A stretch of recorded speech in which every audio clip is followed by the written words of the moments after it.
पूर्णिया के डेवलपमेंट में 20 सालों से कुर्सेला और बिहारीगंज के रेलवे का काम शुरू है। आप लोग जाके कुर्सेला बिहारीगंज का सर्वे कर लीजिए।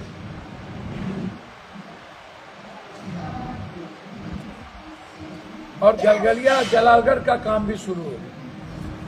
5 आरओबी, जिसमें पूर्णिया, जब कोई एमपी एमएलए और मंत्री आरओबी और की चर्चा करता है, मुझे आश्चर्य होता है कि 20 सालों से डबल इंजन की सरकार है, ना तो आप एक रेलवे लाइन ले पाए, ना आप एयरपोर्ट ले पाए, ना ही बड़ा पुल ले पाए। 20 सालों से आप, और अब जाकर के 20 साल के बाद पूर्णिया जिले के लगभग सड़कों को प्रधानमंत्री सड़क योजना में ले लिया।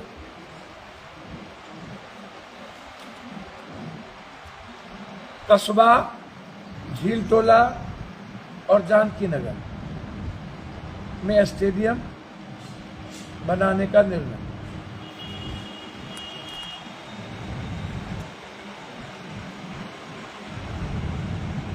डिग्री कॉलेज के मामले में सेक्रेटरी से 2 बार मिले। जानकी नगर में डिग्री कॉलेज, रुपौली में और बरहारा।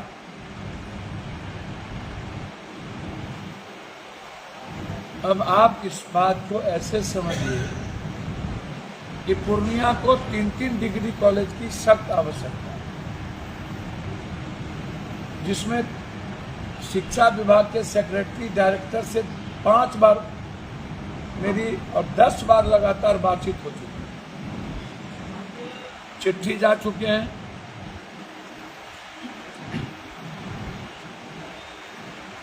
मैं फिर कह रहा हूं कि हमारी प्राथमिकता जानकी नगर, मोहनपुर को ब्लॉक बनाने का मुख्यमंत्री जी से मैंने उस दिन भी आग्रह किया था और 4 चिट्ठी भेज चुका हूं दोनों को ब्लॉक बनाने।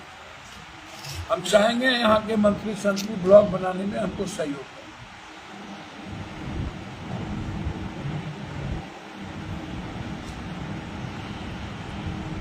इसीलिए 20 साल के बाद पूर्णिया आज दुनिया के मानचित्र पे।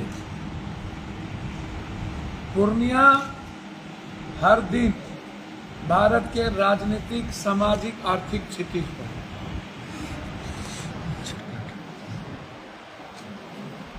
पूर्णिया में हमारी प्राथमिकता मक्का और मखान सीमांचल में, ये दोनों है। और ये दोनों मक्का और मखान पर जो गिद्ध दृष्टि है बड़े पूंजीपतियों की, पूरा का पूरा किसान से लेकर के उसको आउट ऑफ मार्केट कर देना और बाद में उसको बेचना, तो ये हमने बिल्कुल क्लियर कर दिया है।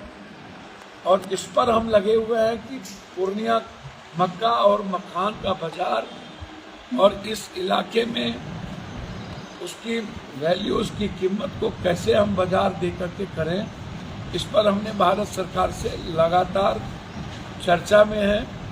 और किसी भी कीमत पर बिचौलिया का कोई संबंध नहीं रहने देंगे और ना ही किसान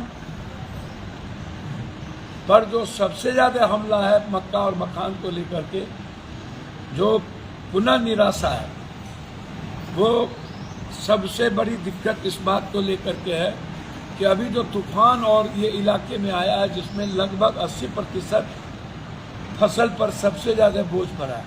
हम सरकार से मांग करते हैं कि इस इलाके में जो भी किसान पर, मक्का किसान पर ऋण है या उसको माफ़ किया जाए और जो फसल मुआवजा है उसका मूल्यांकन किया, क्योंकि सीमांचल और कोसी सबसे ज़्यादा अभी लगातार प्रभावित हो रहा है और किसान सबसे ज़्यादा प्रभावित हो रहा है। अंत में प्रधानमंत्री जी से आग्रह है कि आप बहुत बहादुर और मजबूत आदमी हैं, 56 इंच का सीना है आपको,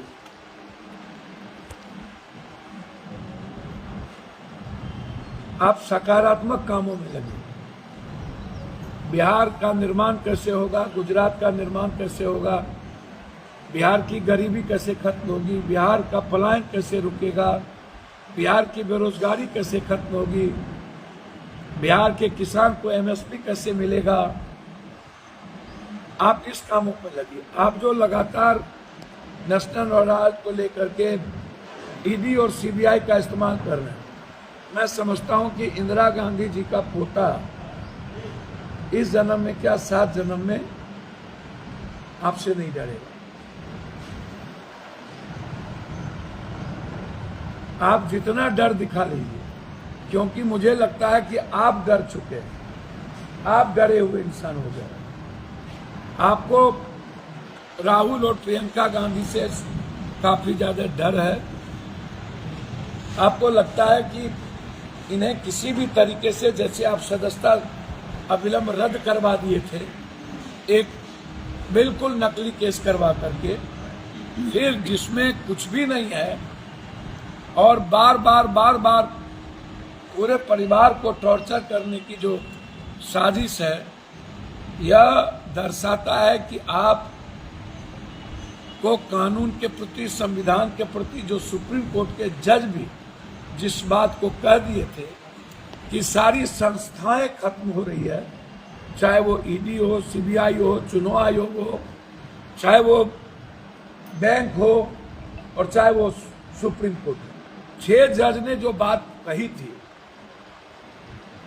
अब आप का समय आ गया है जाने का। जब लोग जाने लगते हैं तो भुक भुक भुक भुक जगता है। तो मेरा आग्रह है कि भगवान आपको सद्बुद्धि दे, और विपक्ष को आप मजबूत करिए। विपक्ष जब मजबूत रहेगा तो आप भी मजबूत रहिएगा। आप लगातार विपक्ष को कमजोर करने के लिए आप विपक्ष को निशाना बनाते हैं, विपक्ष को स्टूल आप बना करके उसको हमेशा साजिश करते हैं।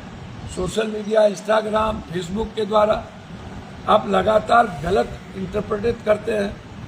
तो इसीलिए जो ईडी के द्वारा जो साजिश की गई है, पीछे में बैकअप में आप हैं। आप ऐसे चीज़ों से बचिए। मैं इतना कहना चाहूँगा कि इस देश में कोई भी नहीं डरता।